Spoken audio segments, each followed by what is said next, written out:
नमस्ते, मैं डॉक्टर सरोज दीक्षित, योग एंड नेचुरोपैथी में आपका स्वागत है। आज हम बात करेंगे जल चिकित्सा की। जल के द्वारा चिकित्सा। तो जल का दो तरह से चिकित्सीय रूप में प्रयोग किया जाता है, एक आंतरिक और दूसरे वाह रूप में। जब हम जल का प्रयोग करते हैं तो ठंडे पानी के रूप में, गर्म पानी के रूप में और गर्म ठंडे पानी का एक साथ प्रयोग किया जाता है। जबकि जब हम आंतरिक रूप से प्रयोग करते हैं तो जल को पिलाकर और एनीमा आदि दे करके जल का प्रयोग करते हैं। हमारे शरीर में जल की मात्रा लगभग 75% पाई जाती है। हमारे शरीर के कुछ अंग जैसे हमारा हृदय, हमारा मस्तिष्क, हमारी आँखें और हमारा रुधिर जल तत्व से विशेष रूप से प्रभावित होता है, क्योंकि इनका अधिकांश हिस्सा जल के द्वारा ही निर्मित होता है। आप जानते हैं हमारे शरीर के अंदर निरंतर क्रियाशीलता चलती रहती है, जिससे हमारे शरीर के अंदर कुछ टॉक्सिन इकट्ठा हो जाते हैं। उन टॉक्सिन्स को बाहर निकालने में भी जल का प्रयोग होता है।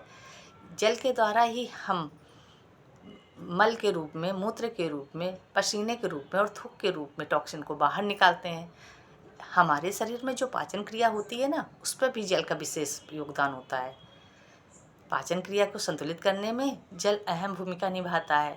और जब ये हमारे पाचन क्रिया के बाद जो हमारे रस बनकर तैयार होते हैं, उस रस को पूरे शरीर में पहुंचाने का कार्य भी जल के द्वारा ही होता है। इसलिए जल बहुत उपयोगी होता है। अब हम बात करेंगे जल का प्रयोग कैसे करते हैं। जल का प्रयोग करने के लिए हमें एक मिट्टी का घड़ा लेना चाहिए। मिट्टी के घड़े में एक छोटा सा तांबे का बर्तन डाल दें और उस पानी को ही आप प्रयोग में लें।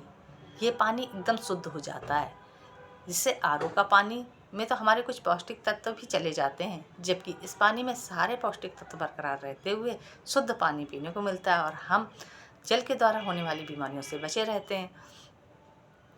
हमारी स्किन में ग्लो लाने का कार्य भी जल के द्वारा ही होता है और हमारे शरीर का लचीलापन जल से ही आता है।